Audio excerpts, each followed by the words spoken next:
everyone, welcome back to the channel. Today we're gonna play Don't Look Back in their Yandere game Challenge.io. Let's begin.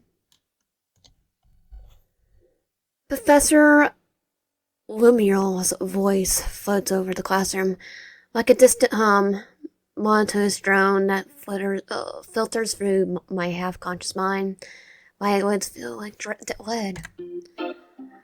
Blah blah blah. After the 1,000-year war between angels and demons, humans went extinct as a side effect, along with almost all natural beings on Earth. Well, so that means we're gone? Okay. And it wasn't us that did it? I just my cheek against the cold desk, watch his mouth move. She seems to be speaking in slow motion. Blah blah blah. The Zyron offered peace. The intermedio were created as a symbol of repentance for the annihilation of nature. Blah blah blah. After a half-impressed yawn shakes me inside. What does it matter now? 1,000 years is just a number in a textbook. And it's because of that charity, in the spirit of equality towards the new civic generations, that I, an angel of the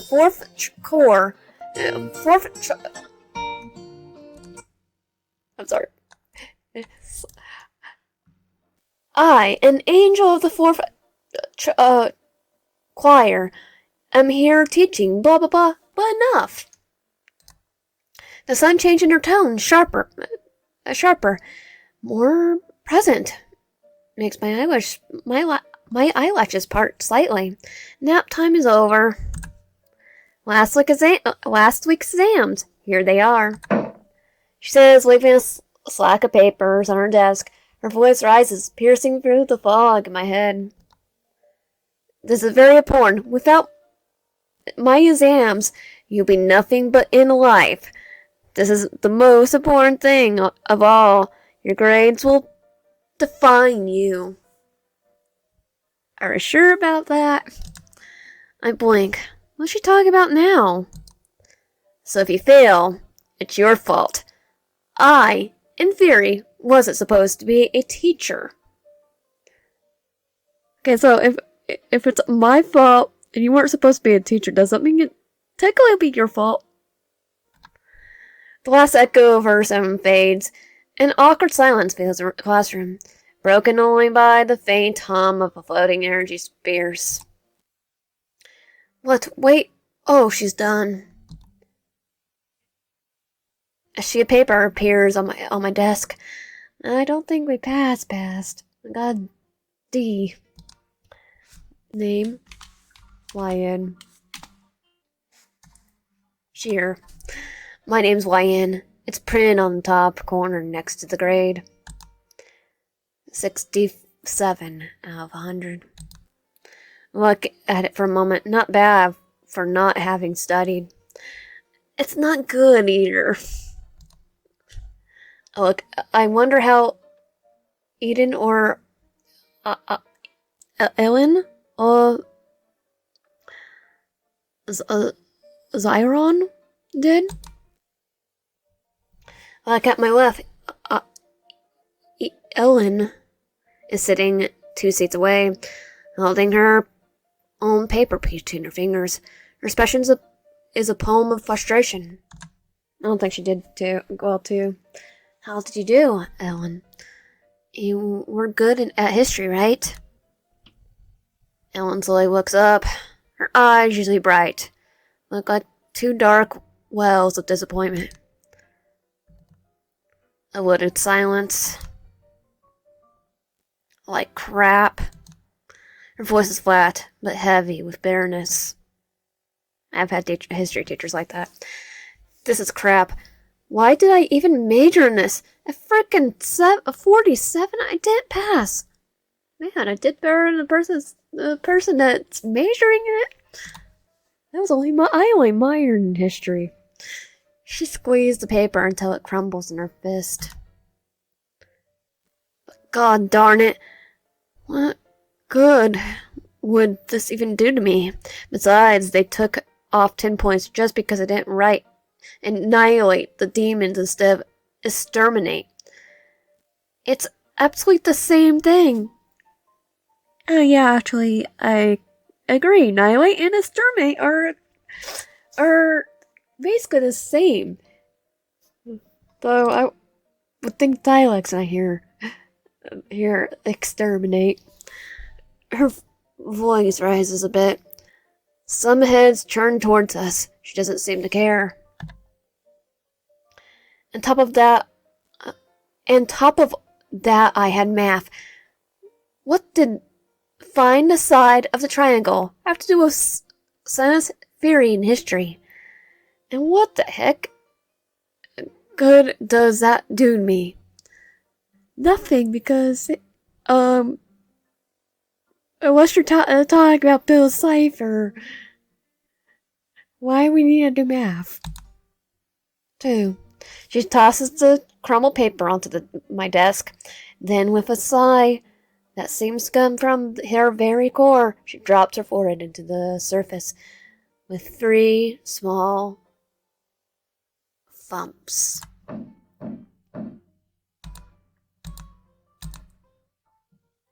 I don't know. I don't care anymore. This is frickin' bull crap.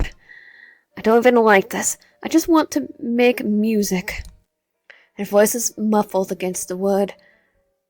She stays like that, face hidden, and her crossed arms motionless. Okay, I better not bother her anymore. I pick up her crumpled paper and gently place it next to her head. Then I turn back to my own desk, trying not to make more noise than necessary. Just about to put away my own exam, something brushes against my right arm. Oh, tail. It's a thin, elegant tail, pitch black, with tip ending the perfect arrow shape and bronze Zyron. For sure, the tail cookie retreats, dropping a small folded piece of paper onto my desk. I unfold it, barely legible handwriting. Are you going to ask me? I turn to my right. Zyron is laying back in his chair, with a full half smile on his face. All right, you. What did you get? Guess. Between 20 and 30? No. 2010? Zyron dramatically places a hand over his chest, fraying his exaggerated pain. I think he passed. He underestimated me. That hurts. His tone is clearly fake. That can't help but short laugh. Don't tell me 100. Clearly not. I got a -10. What? Is that even possible? I don't think so. They just didn't turn in. Apparently so. Well, I think I know why it was a -10. You don't draw a picture of the teacher like that. He makes a vertical gesture with his hand and pulls out his exam from under his book. He holds it out to me. In the top right corner, written in bright red ink, -10 out of 100. But what really catches my attention is a huge, detailed, and quite skillful drawing of Professor Lemuel, but with the twisted horns, bat wings, and pointed tail. She's an angel, so yeah, I think I know why. There's an arrow pointing at her with a caption, when she's grading exams. Yeah, I think you just need to not be in this class anymore. Well, apparently the professor didn't like my drawing of her as a demon. I'm offended, you know. That's discrimination against my species. Ouch. Well, I think it might also be a discrimination against her. He rubs his arms exaggeratedly. but his red eyes sparkle with pure amusement. I guess she has her favorites. As always, if the high-ranking angel has drawn her as a kin, she'd probably find it charming. Well, not as I am, probably. Not to be that person, but drawing her with horns and a tail in the middle of a intermediate history exam is basically asking to fail. Exactly. Then you really were asking to fail. An act of artistic rebellion. Besides, if I have to look at her boring face for hours, at least let me add some character. You and your dreams. And you with your barely passing grades. As always, what'd you get, by the way? I passed 67 out of 100. Technically, that's not exactly passing. If it was a 70, yeah. Not bad. But 16, I preferred 69. More detail. What are you even talking about? I think we know what he's talking about. Nothing. If you get it, you get it. If not, you don't. He makes a dismissive gesture with his hand and changes the subject, lowering his voice a bit. It's like his mind is in the gutter. What to say that? Seriously, that woman has it out for me. She seems to detest me just for breathing in her direction. This isn't the first time she's deducted points for inappropriate tone or lack of seriousness. Do you think it's because you're low ranking or because you know the drawing? A demon orphan, the winning combination, of course. In the glorious intermedial, we're supposedly equal as long as you're not a demon. Without lineage in a history class taught by Angel of the Fourth Choir. This is what happens when you go to public intermediate university, funded by celestial government. But it was obvious she'll fail you if you drew her like that in the middle of an exam. It was a sketch. It doesn't have to be so nitpicky. Do your exam next time. Just in a sharp flood cuts for the air. Professor Romeo has slammed her book against her desk. Her face is tense. Her eyes narrowed into the lines of disapproval. Mr. Zyron, would you mind being quiet? This isn't a tavern or a bar. If you want to chat, do it outside. Or I'll assign you extra work on the ethical consequences of a 1,000-year war. Understood? The classroom falls absolutely silent. Zyron quickly winks at me before sitting up straight in his chair, feeling exaggerated concentration on his upside-down book. Pastor Romeo sighs as if carrying the weight of 1,000 years on her shoulders, and returns to her desk. As I'm saying, the application of Class 47 of the Intermediate Treaty in modern socio-economic context requires reassessment of the infernal redistribution paragrams. No, not again. Her voice becomes the monotonous drone again. My eyelids grow heavy once more. Just as I'm about to surrender to sleep, I feel a tickling sensation in my right ear. It's the tip of Zyron's tail, drawing small circles in the air next to my head. Then, with a quick movement, it gives me a light tap on the cheek. I can't help it. A brief, stiffened laugh escapes me, but I immediately contain myself turning it into a four-exaggerated cough. Um, Too late. Is there a problem? Her voice was cut through the air like a blade. Every eye in the classroom fixes on me. No, Professor, I was just coughing. You cough in a very conversational manner. And right after I asked your classmate to be quiet. But I wasn't talking. Are you contradicting me? Yes. I cough all the time.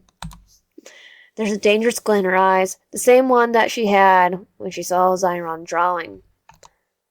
That's absurd. I can't even cough now? This isn't a class. You're explaining things terribly. Your examinations are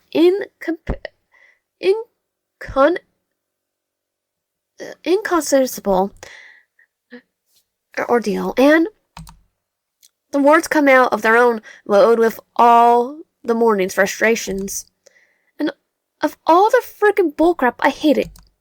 The silence that follows is so thick you could cut it. Professor Romeo slowly closes her eyes as if asking some higher power for patience.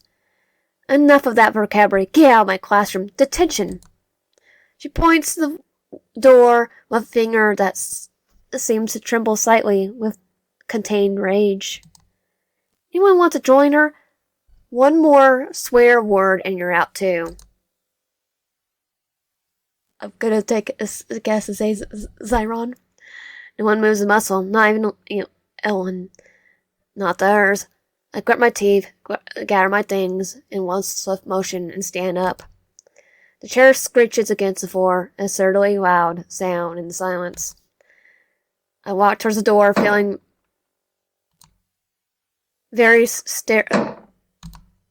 feeling every stare borne to my back. Slow burn. Shame burns my ears. At the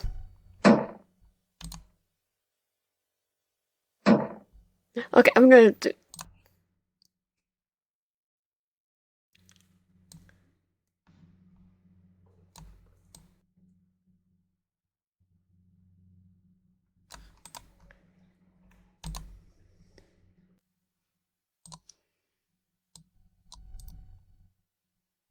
Threshold.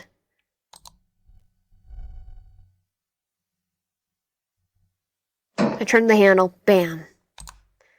Okay, now I'm fine. A sharp, solid thud echoes into the classroom.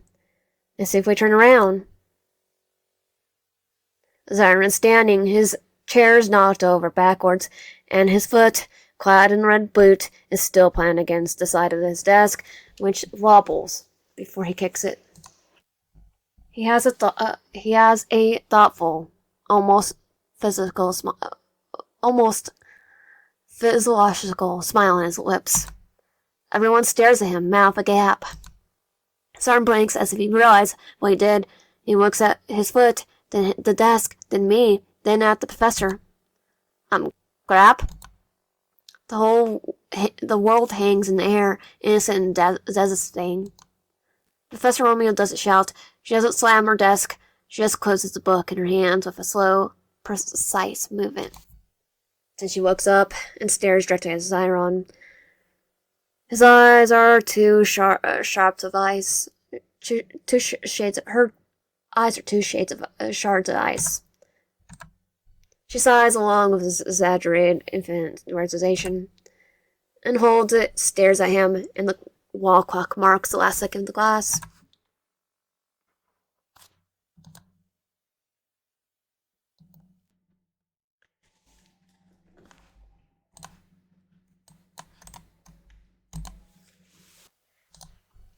The detention room is essentially like theirs in the intermediate university. Luminous white walls, rows of individual desks, high windows that let in cold, diffuse light. The only difference is the silence, or the pretense of it. I say in the back of the window, by the back window, trying to decipher the dimensional FX problem in front of me. Calculating the moral regret coefficient in class 47, section B, paragraph 3. My eyes went to close.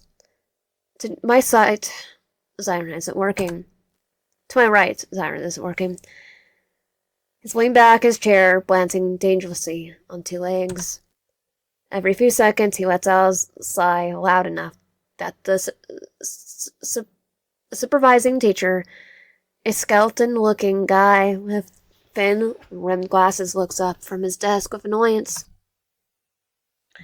This is torture, pure and simple torture, violation of student and organic rights alike. He whispers, but his voice has a quality that seems to fill the space regardless of the volume. Shh. Just so we can get out of here. Do this. This is a crime against intelligence. Moral regret, confrontation. How do you even qualify that? It's tears per cubical millimeter, single per minute. It's just an excuse, of course, after exterminating 90% of the organic beings and some demons like angels. Who cares if they regret it? He taps his pencil dryly on his notebook. Tap, tap, tap. Besides, I shouldn't even be here. My crime was to act of solidarity. Heroic, even. The supervising teacher, without looking up, says in dry voice, heroism isn't usually measured in kicks and school furniture, Mr. Zyron. Keep working. Zyron rolls his eyes, but finally picks up his pencil. For a moment, I think he's going to write. Instead, he turns his sheet over and starts drawing on the back. I see the quick, confident movement in his hand, curved lines, quick shading. He lets out another sigh, this one more physical. You know what the real crime is here? That we're wasting perfectly good morning. We're going to miss break time. I was planning on going somewhere with my group. I look at the window. He's right. Not a waste of time. Yeah, well, next time maybe don't kick the furniture. It was a statement, a physical protest against tyranny. Besides, would you rather I had left you alone? Nah, it would have been boring without you. Definitely would. He draws a practically aggressive line in his sketch. Besides, you didn't help yourself. This frickin' bullcrap, I hate it. Very interesting, very intelligent, almost poetic. I can't help a small, bitter smile. It was spontaneous. It was glorious. For a second, I thought Romeo was going to steam out our ears. He pauses, tilting his head as he examines his drawing.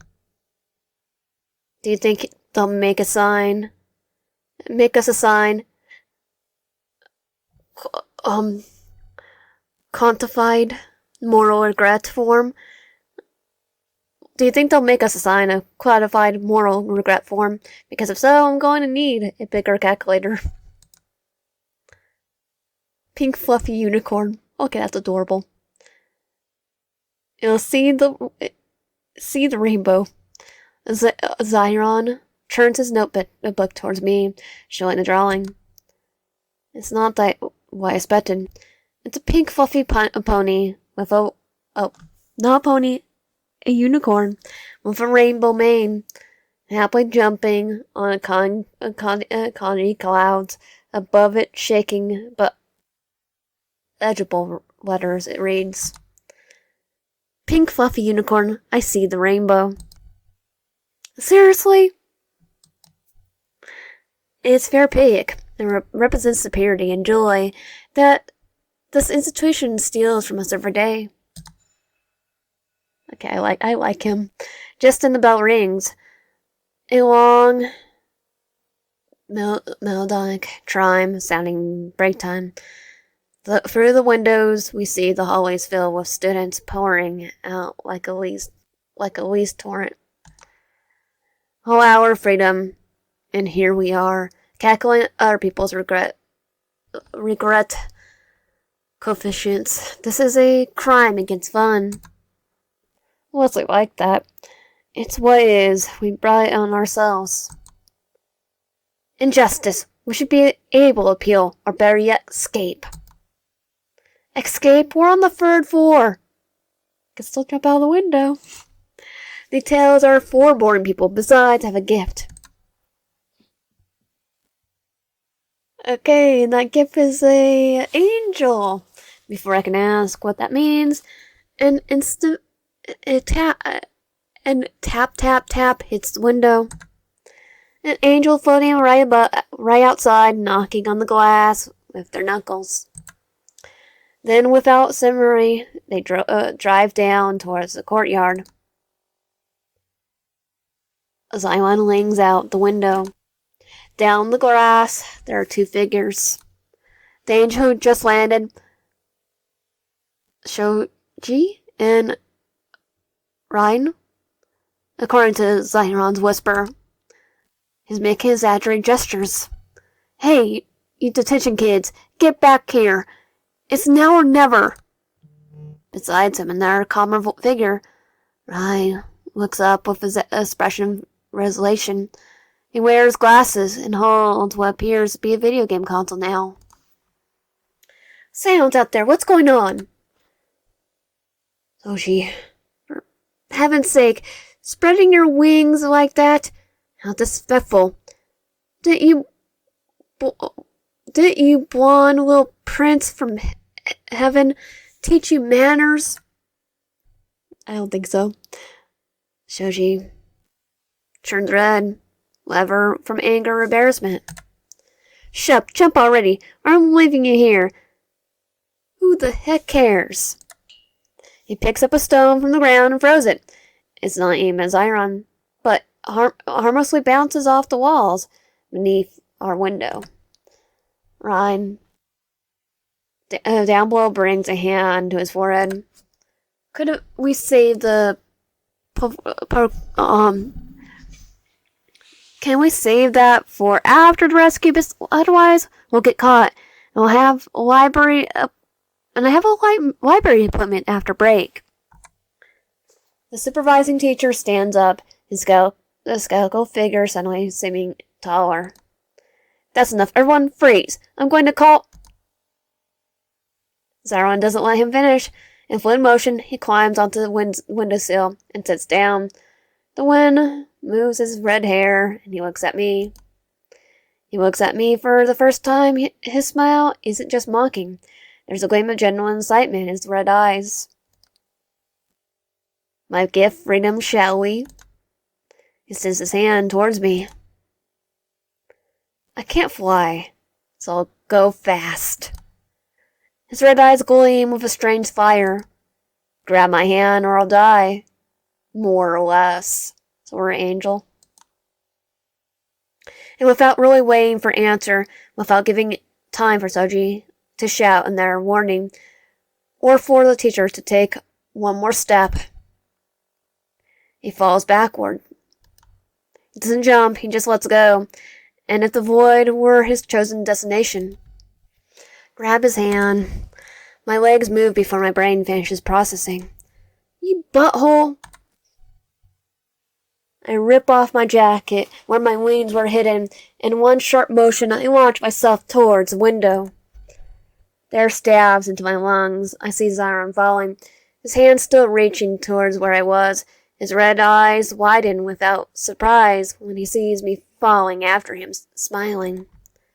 I grab it by the wrist, just as gravity begins to seriously win. The pull is brutal. He weighs even more than he looks. I feel my own muscles, unaccustomed to this, protest immediately. Wow, how chivalrous. His voice is incredibly calm for someone falling from the third floor.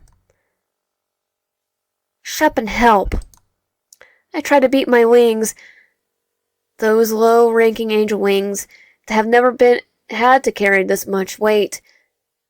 But we barely managed to slow the fall. We descended into a spiral out of control. I knew you'd come. He had the look of, I can't let my favorite demon turn to a pulp in the courtyard. I'm not your babysitter. I think we are. Just when my arms were about to give out, a shadow imposes beneath us. Shogi, with his wings fully spread, intercepts us with the force of a direct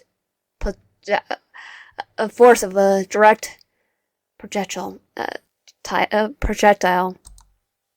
Grab onto something before you fall. Zyron grabs my waist. I grab Shogi, and the three of us descend sharply in a mover.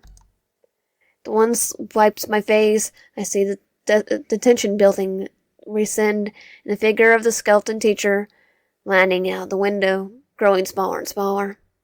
Leaning out the window, growing smaller and smaller. Where the heck are we going?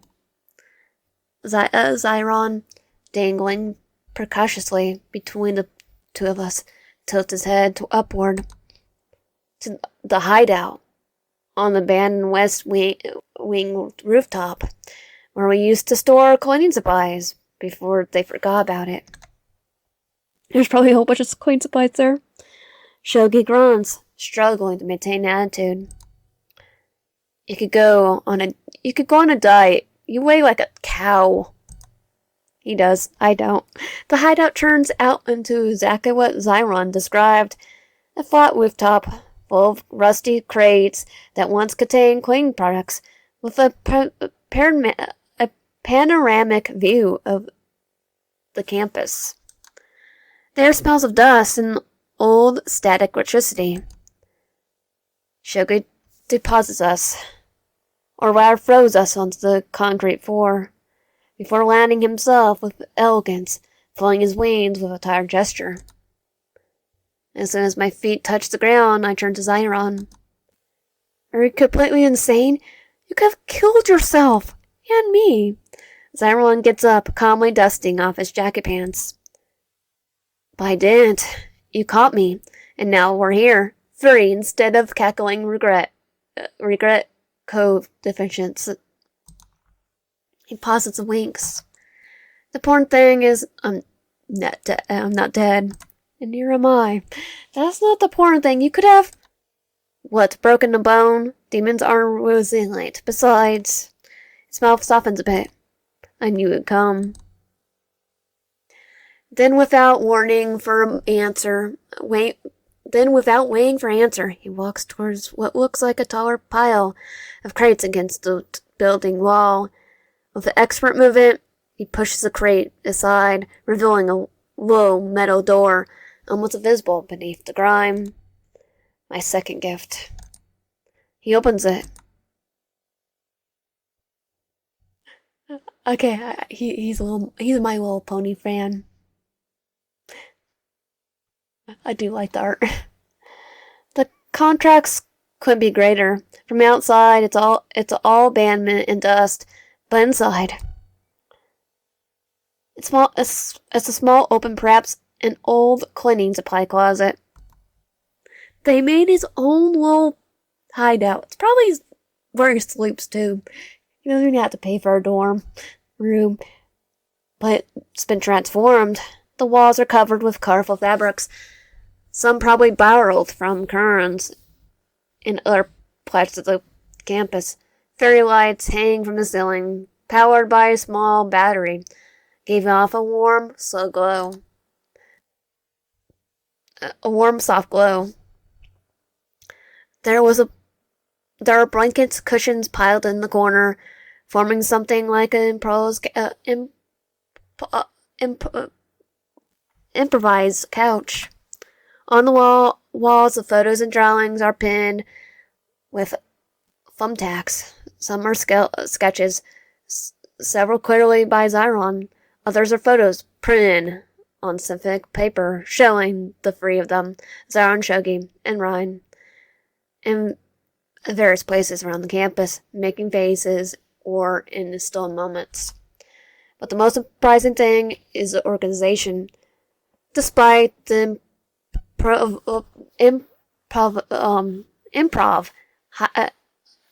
improvised hiding appearance, everything is clean and ordinary. There's even a silent mini refrigerator in the corner and a small bookshelf with books and what appears to be electronic components. What's this? Zyron enters, letting the warm light illuminate his face. Our place, where there's no teachers, no exams, no regret, no punishment, just us. Shogi passes by me, entering with humility. Translation: where Zyron comes to hide when he does something stupid and doesn't want to be found. That's when I know Ryan isn't with us. I turn and see him calmly climbing the emergency stairs on the other end of the rooftop. He holds his console in his hand and climbs the last steps without losing his breath. Ryan reaches her side, adjusting his glasses. Opted for a calmer approach. He looks at me. Oh, and hi, I'm Ryan. So you're the one Zyron talks so much about? Zyron moves with surprising speed. In an instant, he's beside Ryan, with his hand covering his mouth. Don't say too much. Shh, too much information, buddy. Too much. He probably stalks us, right? Ryan calmly moves his hand, adjusting his glasses. Yeah, well, hi anyway. And this? I gestured to the room.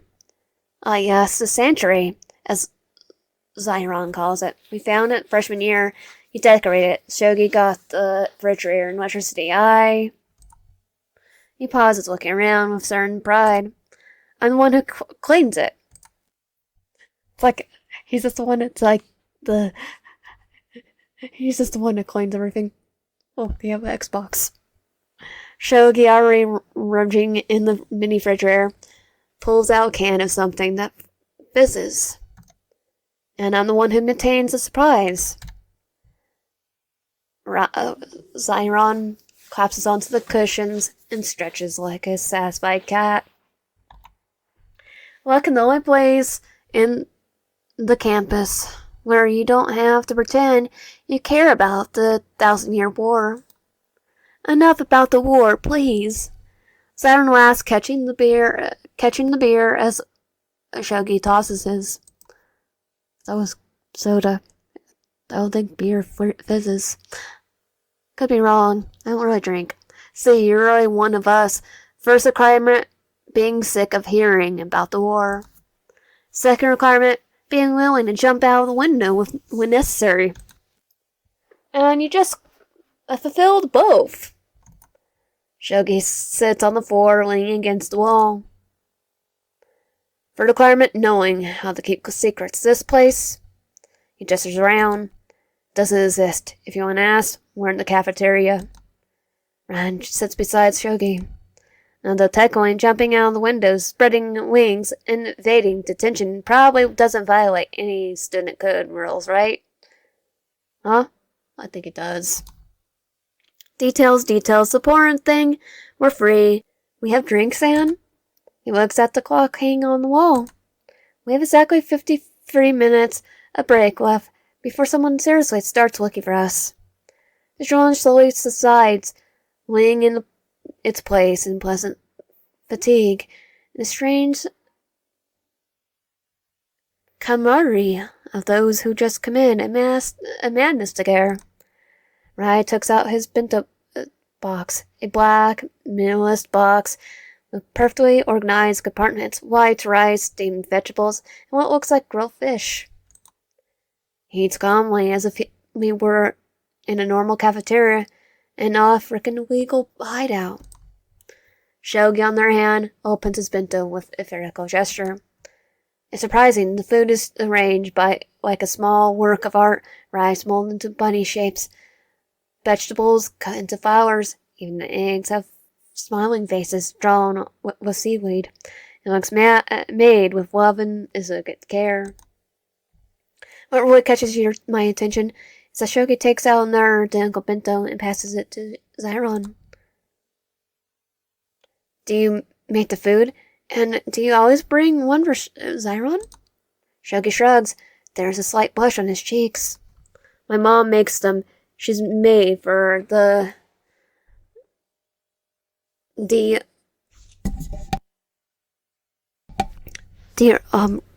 Agrius family, so she makes the meals for the house kids and makes an extra one on the side. This morning she was making one for my little sister, and well, his voice trails off. I only caught the information. I'm just gonna say the Agnes family, even I, who tries not to pay attention to sexual politics, have heard of that name. They're influential, very influential, with direct connections to the saffron who govern the campus. I'm gonna say campus. You serve them? That's my mother serves. I'm just live there, in the service quarters. There's a slight tension in his voice. Then he waxes. Naturally, they're pretty decent. The parents are serious, strict, haven't interacted much with them, even though we lived under the same roof. He takes a bite of his rice bunny before continuing. Dilla's son, Michael, is one I talk to most. He goes to a porn academy in heaven. Giannis, Nike. He waves his hand. He's shy. He hides even every time he sees me. I guess servants scare him or something by seeing him with some friends. Ah, yes, the little prince, of course. Zyron, who has been staring at his unopened bento without opening it, interrupts. His voice has a strange tone, forcefully light. Shogi shoots him a cutting look. The air thickens for a second. Zyron seems to notice. Something abruptly cuts off the topic and turns to me, smiling with the expression he's starting to recognize as his distraction face. Do you know there are rumors that they saw... Did you know there are rumors they saw a live human near the campus? They say someone smelled one in some shady district last week. Or maybe it was an elf. Rai, who has been silently observing the interaction, leans in, whispering something to Shogi in his ear. Shogi nods, almost Shogi nods. Right, I forgot the classroom ethics book. If I don't pick it up before break-ins, the teachers will make me a copy. The 10 Commandments. Oh, no. Rai stands up, putting away his impeccably clean bento of my tablet in the academy lab. If I don't get it back, I'll lose the data from my last experiment. They look at each other. The excuse is transparent. It almost hurts. So it's transparent, it almost hurts. We'll be back in 10 minutes. Don't move. And don't do things. By things, he means Shogi roughly covers his mouth and drags him out of the storage room, gently closing the door behind them. Zyron makes a gesture of feminine innocence, but says nothing. Footsteps fading away across the rooftops, then silence. Zyron sighs, and first time since he jumped out of the window, his posture relaxes a bit. He doesn't open his bento, but just looks at it, as if carefully decorated a box contains something more than food. The silence settles between us, thick and a little uncomfortable. Zyron looks at his bento, the rice bunnies made with such care, then holds it out to me. Here, Shogi's mom's food is really good. I'm not hungry right now. He looks at it, as if struggling to decide whether to open it or not, as if the box contained something more than food. You sure? Yeah, besides, I bet your stomach's in knots after that flight. Some solid food will do you good. I accept the bento. No, seeing as small, it's a little warm. The details is meticulous, made with care that brutally contracts with the chaos we just escaped from. Zyron, what's going to happen now? They saw us jump. The supervising teacher, probably our students. Zyron lights a cigarette. I didn't know where he got it. With an fluid motion, Lyra clicks sharply. The acid smell of tobacco, mixed with ash and sulfur, fills a small space. Nothing happens. When they catch us, you tell them I influenced you. That was me, a rebellious demon who dragged the poor low-ranking angel into his mischief. He takes a drag, exhaling the smoke slowly. They'll believe it. And me, they already had me in their sights. They won't be surprised. But the consequences, I'll carry them. His tone, strangely flat, resigned. I plan to finish my studies quickly anyway. I've already been offered something. He winks back, watching the smoke rise towards the lights. A job, pays well. A man, white hair, red eyes. A bit uncomfortable, but the offer was good. I don't know exactly what it is, but... Zyron, you can't just accept any job from strangers. It's dangerous. You don't even know what it is. And it guarantees you something? And what something is it? Zyron looks at me, and for the first time I see something different in his red eyes. It's not a joke, nor provocative. It's fatigue, an ancient fatigue. Then, what else am I supposed to do? His voice rises a bit, with a rough edge. What don't you get my degree? And even if I get it, don't get my degree, and if I get it, is going to want a rank 1 orphan demon working any job.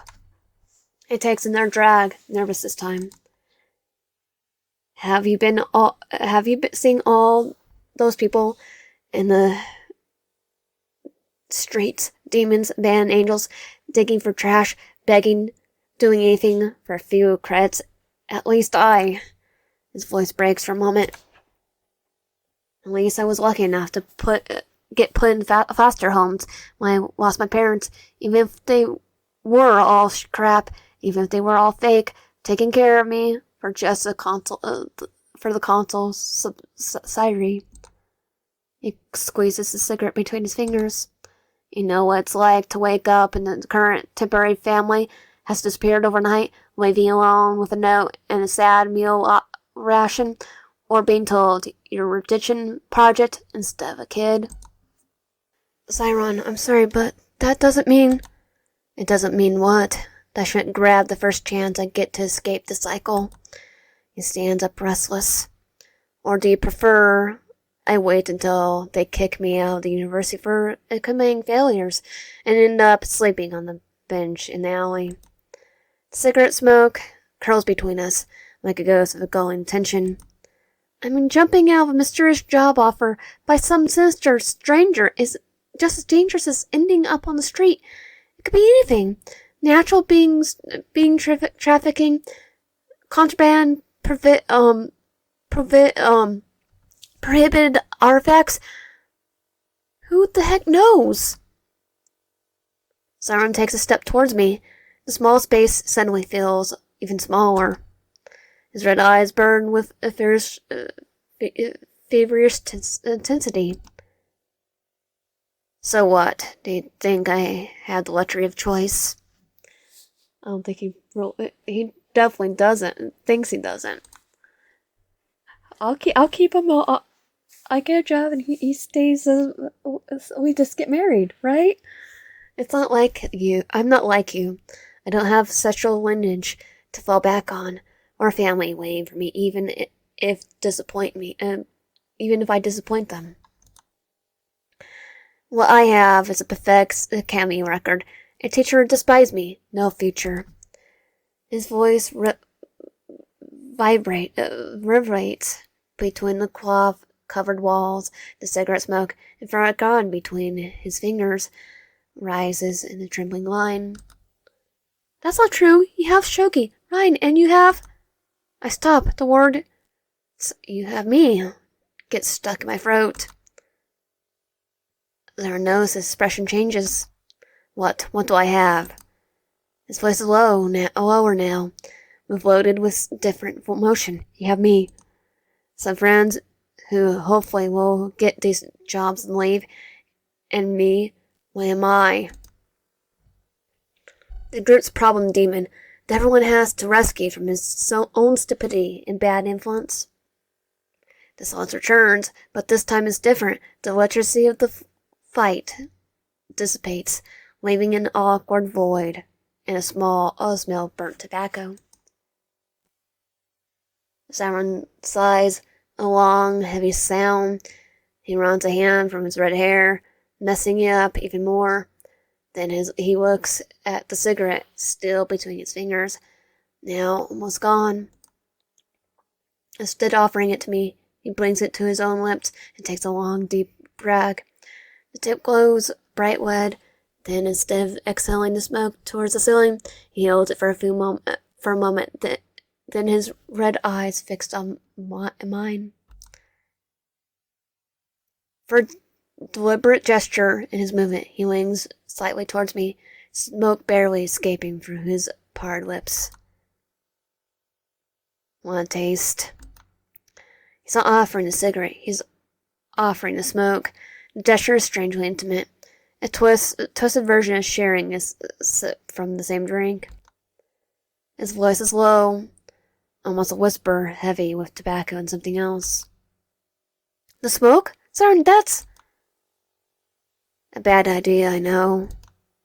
A small, crooked smile curves around the filter of still touching his lips.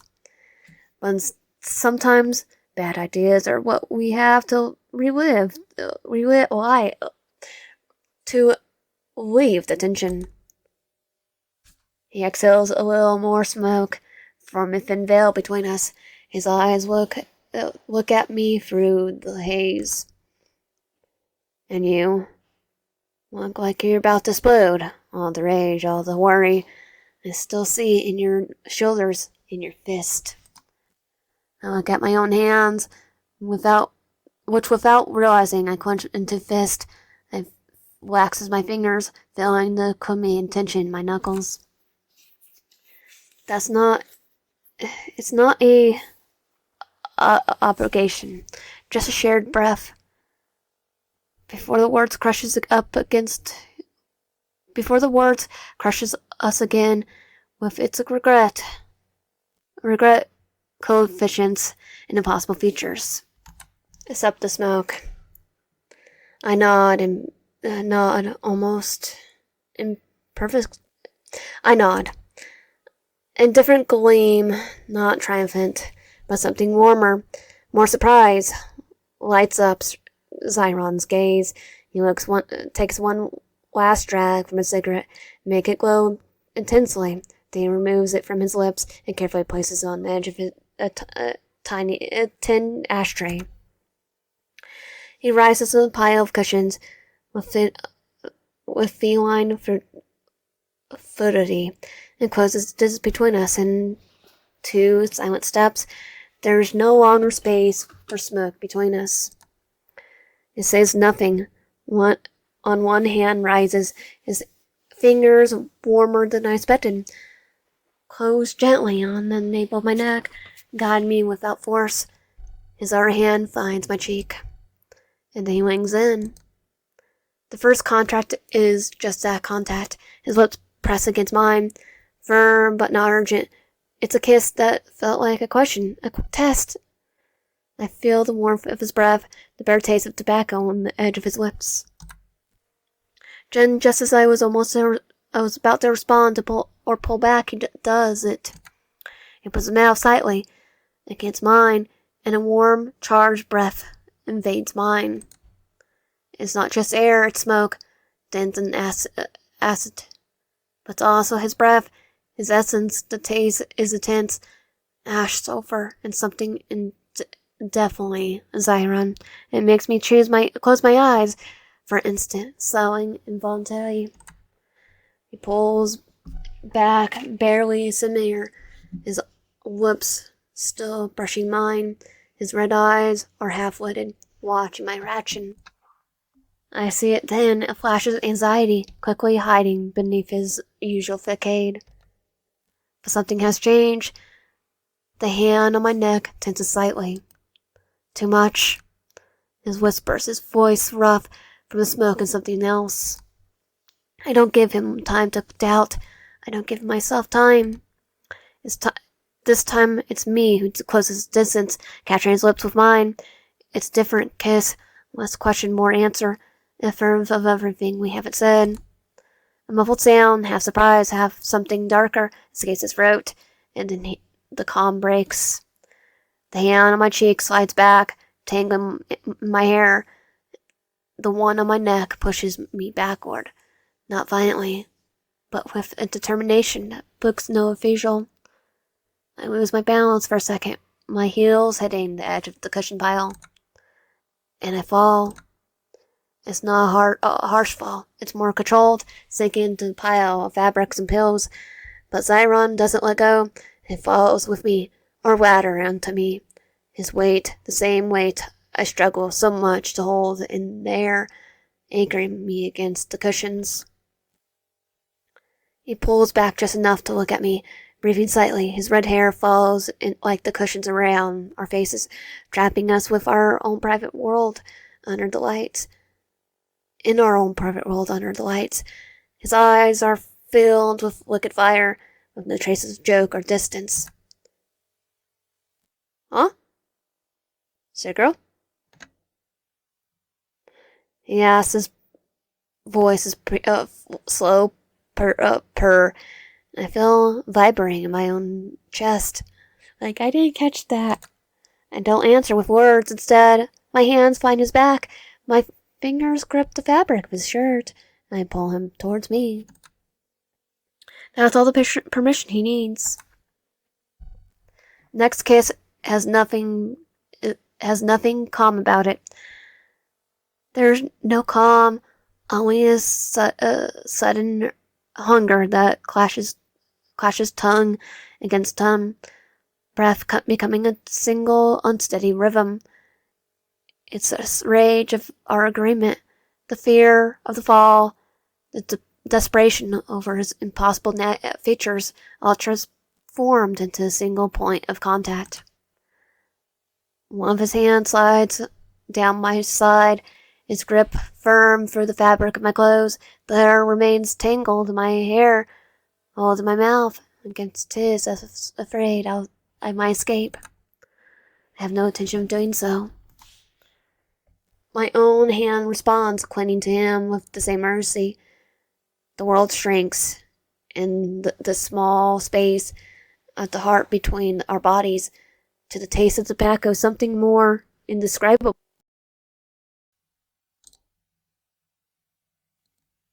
Until the sound cuts through the air.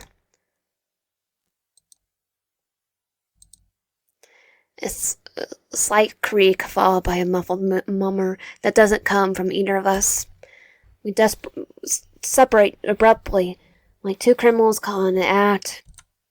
From the door, through the small ventilation grill, I see a flash of an eye that quickly disappears. Then there a murmur, louder this time. Damn door, I can't see anything. The murmur is followed by a more defined creak. Ryan, trying to adjust his position for a better view, leans with too much weight against the old door. The door, which has never been exactly robust, giving way suddenly. It burst open when Ryan falls forward, crashing onto the storage room's floor with a dull flood, his glasses sliding across the floor. He lies there, face down, motionless for a second, a peer of horror. Ryan, without getting up, his face still pressed on the door floor, says in perfect clean and flat voice, "Ah, yes, the book! That book, it's right here. On the floor. Where we probably left it. You were watching us. Shogun reacts. In fluid motion, he bends down, grabbing Ryan by the legs, and drags him out like a sack of potatoes. Heels bumping over the threshold. Yes, the book. Let's go. Get it. Far away from here. Okay, I love that. I want to see that again. I love that. The door slams shut behind them, the sound of rapid dragging, hurried footsteps fading across the flip tops, and then the most absolute charged silence I ever felt. Zyron and I look at each other. His face is tingled with deep red and complaints with the color of his hair. Just about to open my mouth to say something. I don't know what. Anything. The campus bell rings through the walls, loud and piercing. It's a single for second block of classes.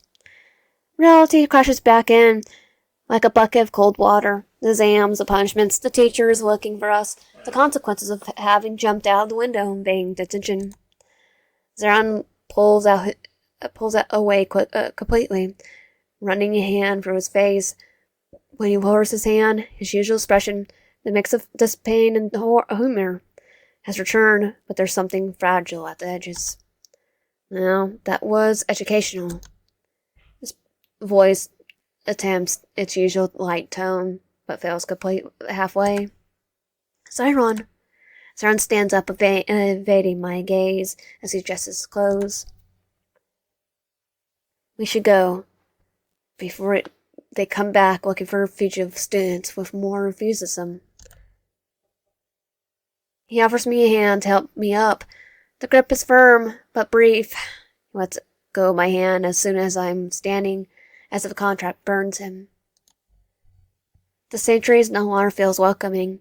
It feels like what is a hidden storage room where two idiots try to escape their problems and end up finding new ones. We go down the immersive stairs in silence, the second of our footsteps echoing in the concrete shaft. The discomfort floats between us like a third person. Zyron walks a step ahead, his shoulders tense under the fabric of his shirt. When we reach the second floor landing, he stops and turns to me. Hey, about earlier.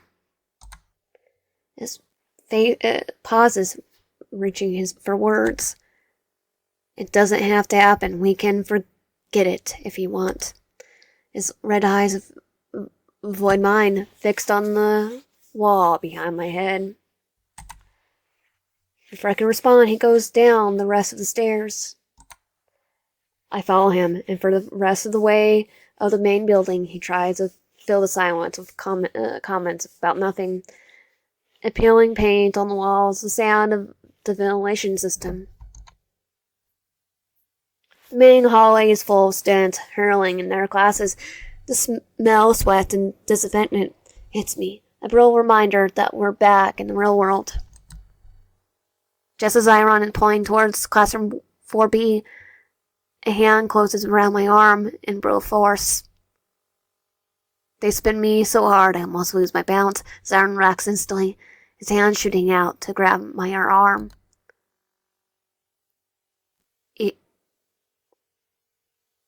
Ural. His face, usually serene, is cold. His yellow eyes don't look at me. They're fixed on Zyron. I think this is our Yandere. Let her go. Zyron doesn't let go. His fingers tied around my wrist. What the heck are you? Who the heck are you to give orders? I think he's a high-ranking.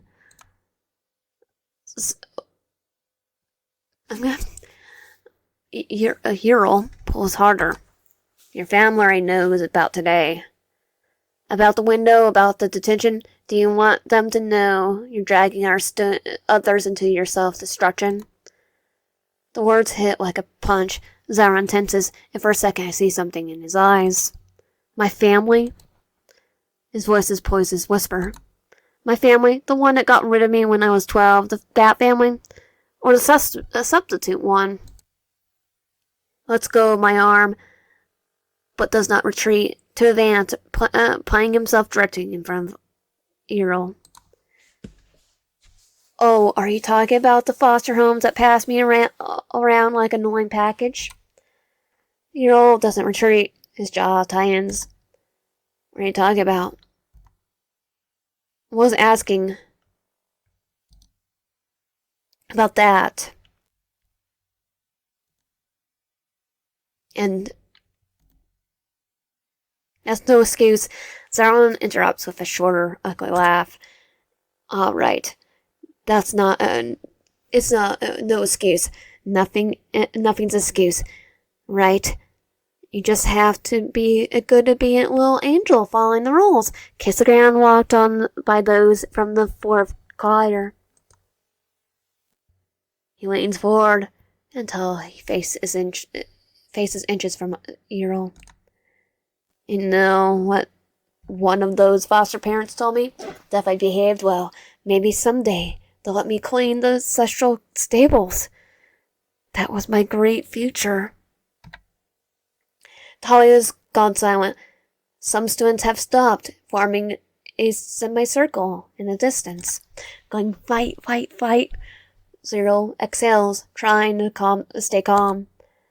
It's not about your past, it's about what you're doing now. And what you're doing is... Zyron punches him. It was rough, too rough. One of his claws scratches Earl's cheek in the process. It's not a deep cut, but it's there. A red line against his skin. It's bleeding. Earl staggers back, bringing his hand to his cheek. His fingers sting. He looks at Zyron, and for a first time, I don't see concern in his eyes. I see something else. Now he does retreat, but only to completely release me and into position. Seriously, now violence? You started it. His voice is no longer controlled. He's shouting. The echoes bounces down the hallway. You came here to judge me without knowing a damn thing. To treat me like the trash everyone thinks I am. Because you act like it. I haven't said anything. The word trash hangs in the air, and I see something dark break inside Zyron. Ah, there it is. You said it. His voice drops in an almost conversational tone, but every word vibrates with danger. Trash, orphan demon who contaminates the good ancestral boy. He takes another step towards Earl. This time Earl holds his ground. I didn't say... But you thought. Everyone thinks it. His hand rises, pointing around the hallway at the watching students. Look at them waiting for the show. The unstable demon making another scene. It's all they know how to do, right? His voice breaks on the last right, and that break, the unexpected vulnerability, seems to enrage him even more. He turns to me, his red eyes shining with tears of rage he refused to let fall. Screw you, and your fake concern. His voice is low, now a broken whisper. I don't need it, and neither does YN. What about me? I think everyone gets concerned about me. But when he looks at me, there's no question in his eyes, the question that contradicts his words. Earl is still there, blocking the way, expression a mix of frustration and guilt, as if Zyron's words had touched something he preferred to ignore. The silence is absolute. And you? What do you think? Am I trash to you too? He doesn't wait for an answer. He turns to Earl. Have you ever asked her what she wants? Or do you just assume he wants the same as you? An ordinary life, safe, dead. Earl shooks his head, but Zyron doesn't stop. Because that's it. It's a slow death. Classes that don't matter. Rules that are useless, a crappy feature. At least I'm alive. At least I feel something. Earl finally loses his calm. His voice rises for the first time. Feeling something doesn't mean chaining everything around you to your chaos. It doesn't mean dragging others with you. Ellen told me how you dragged her along in the thing you made. And what do you want me to do? Stay still and set my life is worth nothing? Wait for someone like you to decide that I deserve to breathe? Now they're screaming face to face, completely ignoring the onlookers, ignoring everything except the visual hatred flowing between them. Stop barring us instead of sabotaging every chance you get. What chances? The one where I'm someone's redemption project? The one where I'm the demon they turn into an example that the system works? The shout shakes the hallway. Even Earl seems impacted by the force of the pain in those words. Zyron pants. His shoulders rise and falling. His fists are clenched, nails dragging into his own palms. I'm gonna ignore Earl. I don't look at Earl. I don't acknowledge his presence, his concern. Instead, my eyes lock onto Zyron, his red bright on the edge of something that could completely break him. I grab his arm, not gently, but urgently. Let's go. Zyron blinks as if he doesn't understand. He looks at my hand on his arm, then at my face. Earl steps forward, his eyes trembling for the first time in his life. Lion. I don't answer him. I don't look at him. I pull Zyron, turning him, and start walking, dragging him down the hallway, away from the conflict, from the onlookers, from Earl. Zyron lets himself be guided. He steps hesitant at first, then steadier. He doesn't look back.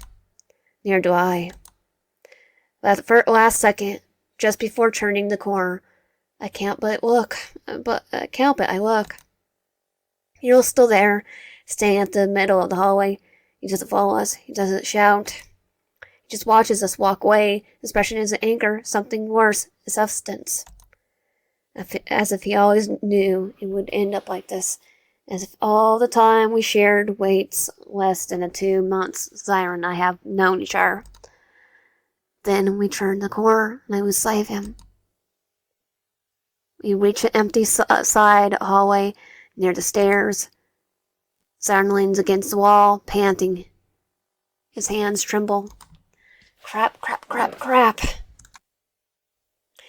He runs both hands on his face, trying to ease the expression he had during the fight. Breathe. Zyron shakes his head. I'm sorry, I got a little distressed. You had something to do with that. I'm sorry. I went too far. His voice is no longer the piercing scream from the hallway. It's smaller, fragile. I knew you would. Zyron looks at me, surprised. It's not the first time I've seen that outburst. Zyron lowers his gaze. His fingers grip the edge of his shirt. It's just something. Sometimes everything builds up, and that word trash. He swallows. It's what they always think, what they always say when they think I'm not listening. Earl doesn't say it, but I thought everyone thinks it, and it's. He stops himself, take a deep breath. Exhausting, constantly having to prove you're not what they say you are. I move closer, keeping a noticeable but visible distance. You don't have to prove anything to me. Zyron looks up. His red eyes are a little glossy. No, after I almost made you jump out of the window, got you to detention, and now made you choose between your best friend and this. It makes a vague gesture between us. What am I compared to 15 years? Not a competition. Zyron lets out a bitter laugh. Of course it is. You just chose me. I don't understand why, but you did. 'Cause technically, I just met him, like right now. and I've just been with you for probably an hour already. The silence settles between us, but it's different from the sanctuary. It's non-comfortable. Let's go to class. Zyron shakes his head. I can't go back there, not now, not with everyone watching. Not that class. The art elective is East Wing. No one goes. It's basically a room for sleeping. Zyron blinks. Art? Yes. Where you draw pink ponies instead of demonic professors. For the first time since the fight, a giant smile, small shaky, appears on Zyron's lips. Sounds perfect. The art classroom is on the top floor of the East Wing. A spacious room with drawing tables, shelves full of materials, and windows overlooking the campus floating gardens. As predicted, there are only 3 students, all absorbed in their projects. The teacher, a demon with small horns hidden in his hair, glances at us briefly when we enter, nods as if our late arrival is the most normal thing in the world, and returns to his book. We choose a table near the window. Zyron sits. His shoulders are still tense. His eyes scanning the room as expecting Yandere to appear in any moment. It's okay, he's not coming. Zyron exhales slowly. I know, it's just that look when we were leaving. He rubs his arms. It looks like I've broken something. You didn't break anything. I chose. I broke him. Zyron looks at me, and there's something vulnerable in his expression he barely shows. Why? The question hangs in the air, simple, direct. Because when I was with because when I was with Yandere, I felt like he was too perfect to the point of annoying me. Zyron takes this in, his fingers playing with the drawing pencil he finds on the table. And with me, I find fun. With you, I pause, searching for words. With you, I feel like I'm waking up from a very long dream. Zyron smiles, a real smile this time. That sounds like a cheap novel cliche. Yeah, but it's true. The teacher pauses by our table, waving 2 sheets of paper and a box of colored pencils. Just colored pencils. Yay. Today we work on confronting emotions, representing through color. Just draw whatever makes you feel better. I get paid either way. He walks away. Zyron looks at the materials, then at me. What am I supposed to draw? My contain rage and blood red. My ancestral guilt and intentional gray. You could draw another pony. Zyron laughs, a low but genuine sound. You know, I think I will. He picks up the pink pencil, the one that he used for the pony during detention, and begins to trace soft lines on the paper. He's not really looking at the paper. His eyes are lost in something internal. I always draw when I am like this, nervous, angry, scared. He pauses. In love? My last foster home had a library with old art books, human art mostly. Angels never drew ugly things, you know.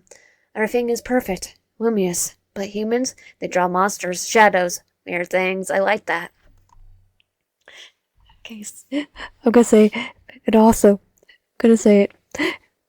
The pictures, the human books probably had a lot of us, our work from like DVR and Tumblr. He'll be very interested.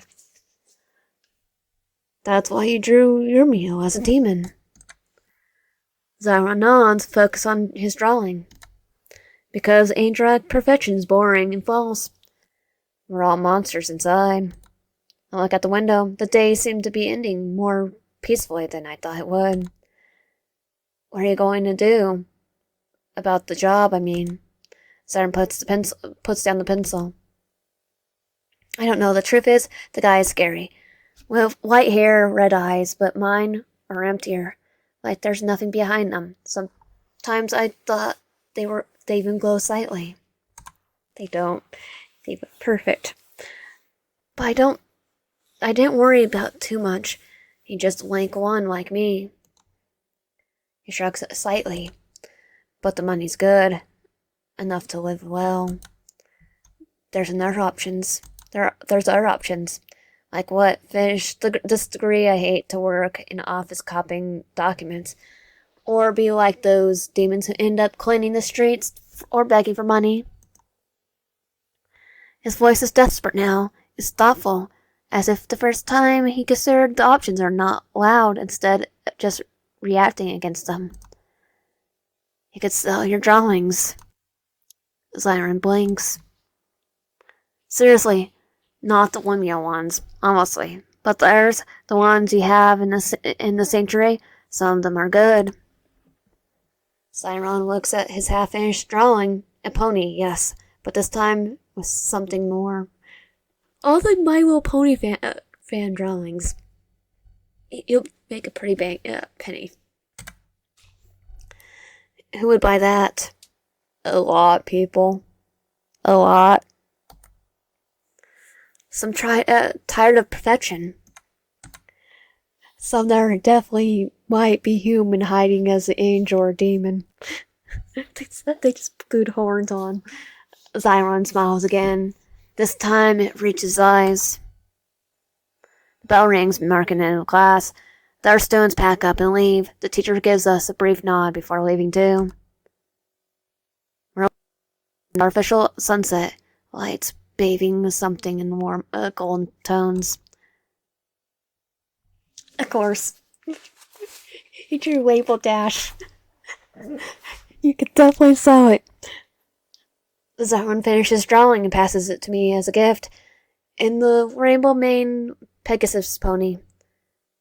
But now it has a small, playful smile, wink at me, in the bottom corner. In small letters, thank you for choosing the chaos. It was the chaos I chose. Zyron stands up, stretching. Some of his usual energy has returned, but calmer, less desperate. Oh, he definitely did. No. Then what? The truth. Zyron packs his things in his backpack, along with the pink pencil. The truth hurts more than chaos sometimes. But at least it's real. We leave the classroom together. The hallway is empty, but the uncomfortable emptiness from before is shared silence complicated. It's shared silence complicated. Zyron walks beside me, his steps naturally finding the rhythm of mine. He's tall, but used to twice nervous. Now moves calmly behind him. Hey. Tomorrow, if you want, come by me. I'll be around. In the sanctuary, probably. Or in the cafeteria, stealing sugar. Stealing sugar. Maybe the sugar bandit. A small John smile. Not too. I don't know. For whatever. I'll find you. Zyron nods as if a simple promise meant more than all the apologies in the world. His tone's light, but the words carry weight. Tomorrow, then. Zyron nods, takes a step, stops, turns to me, and for a second feels like he wants to say something else, something important, but then just smiles. That crooked smile I'm starting to recognize as his. Tomorrow. He walks in the opposite direction, his figure disappearing amongst the people. He doesn't look back. I don't stand there watching either. I turn and start walking in my direction. When I reach the main exit, the sky is setting, warm orange colors flooding the streets and hallways. Stones dissipate in all directions. Some fly towards the exit, others walk to the cafeteria. A few demons head towards the lower area of campus where the light is dimmer.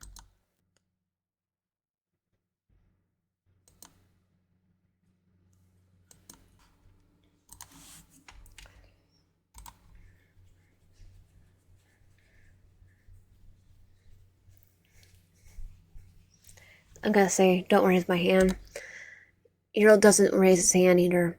Always the same. I can admit that sometimes his principles can annoy me. The teacher closes her eyes as if asking the heavens for patience.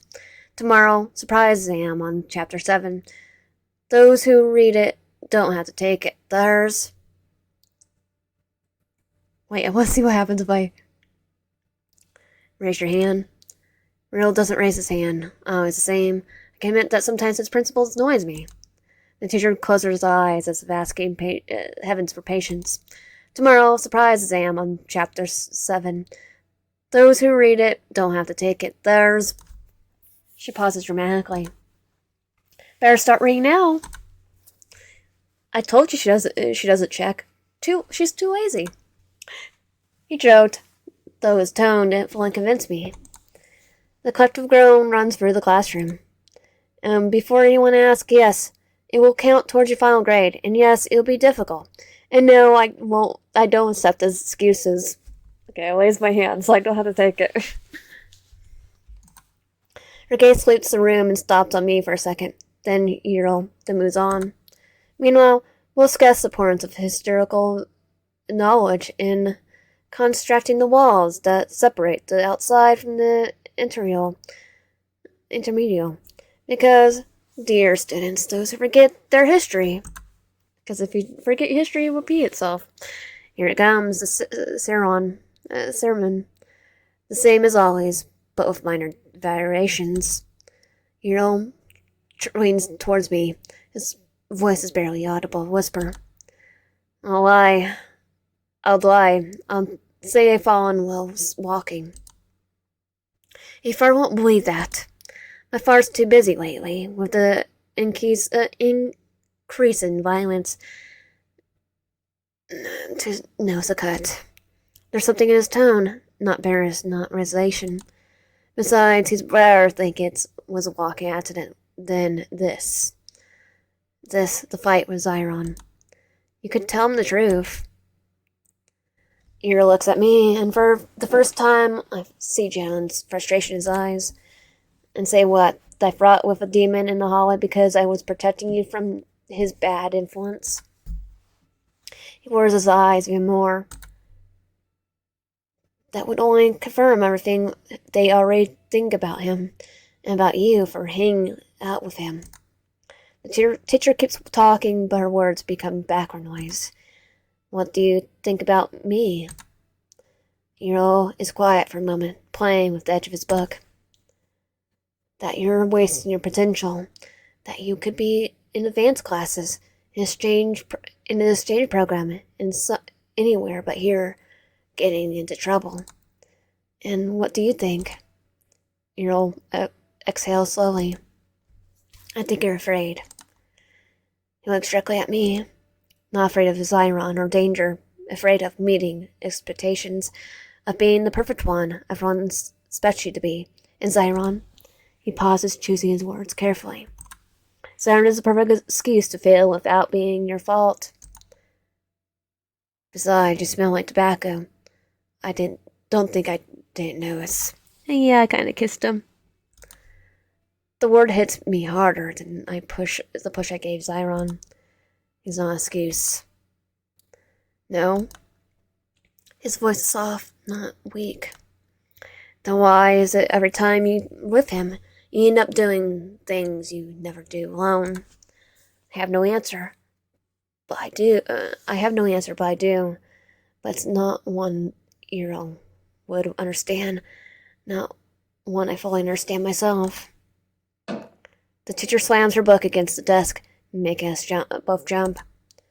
Mr. Earl, would you care to share with the class your thoughts on the importance of the wall?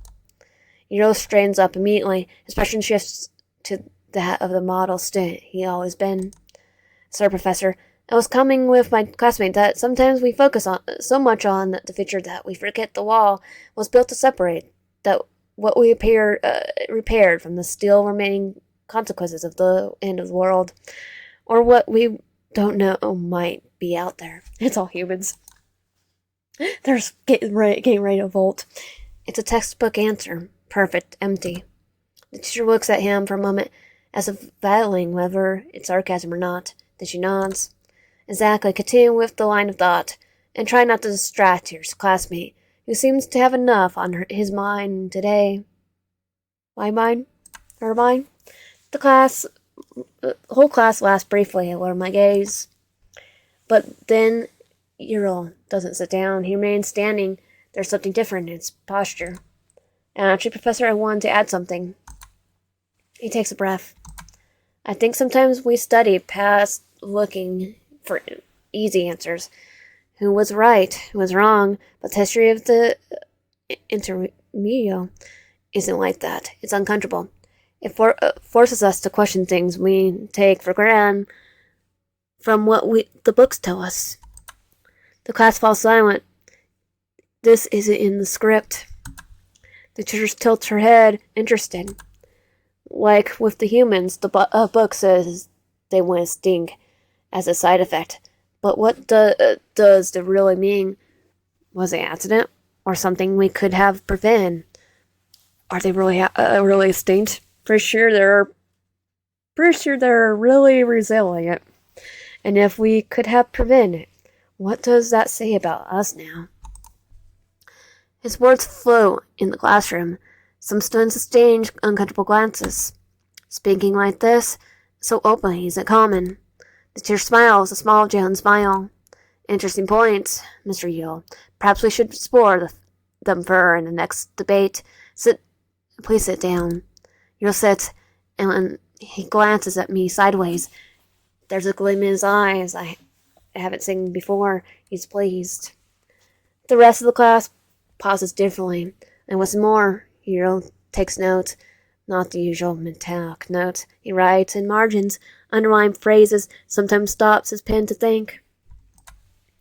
When the teacher asks about the political consequences of the war, Hero raises his hand again. He gives an answer that's not from the book. It's his own, based on something he read in the historical archives last semester. The teacher nods, impressed. At the end of the class, when the teacher announces the surprise exam for those who didn't read the book, the collective groan is weaker, as if for a moment the usual boredom had been broken. Finally, the bell rings. Earl packs his things calmly. He doesn't have that fake urgency of the others. I don't know you were so interested in history. Earl smiles, a little embarrassed. My mother was the one who documented what happened during the war. She told me stories that aren't in the books. He pauses. She says history isn't for memorizing dates. It's for understanding why things are the way they are, because sometimes they hide the information they don't want you to know. And also because if you don't look at history, it can repeat itself. His words made me think about Zyron, yes, but about other things, about the Torino, about the roles, about everything. Are you going to read the chapters tonight? Probably not. Hero nods. I raise my hand. I don't have to. Me either. But tomorrow morning before class, we can review together in the library. Or if you prefer, I'll explain it so you don't need to read it. Like before, not exactly like before.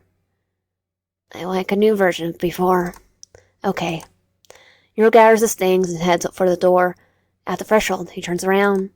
And thank you for choosing me. Honestly, if being sincere, I thought you wouldn't care, but I couldn't help but worrying about you. I nod. The words for choosing me fell in the air. Hero leaves. For the first time today, the feeling in my chest isn't emptiness, it's curiosity. I stay in the classroom for a moment longer, but I no longer look at Zyron's empty seat. I look at the blackboard where the teacher wrote a quote, "The past does not determine the future." I get my things and head out into the hallway. The tin lockers are still there, but they're no longer just a reminder of fight. They're also a reminder that things can change, that people can surprise you. I look towards the exit, and this time my steps aren't so heavy. Outside the intermedio, sky has the orange twilight tone. Some students are heading to the cafeteria, leaving the university. Others gather in groups. I don't see Zyron, Rai, or Shuggy. I'm not directly looking for him either. Instead, I think about the library tomorrow. I'm tired enough to go home and sleep for the rest of the day, but for the first time in weeks, I'm also awake enough to want to wake up tomorrow. And that was Don't Look Back. If you like my content, please consider subscribing. If you're ready, comment down below and liking the video. See you guys next time.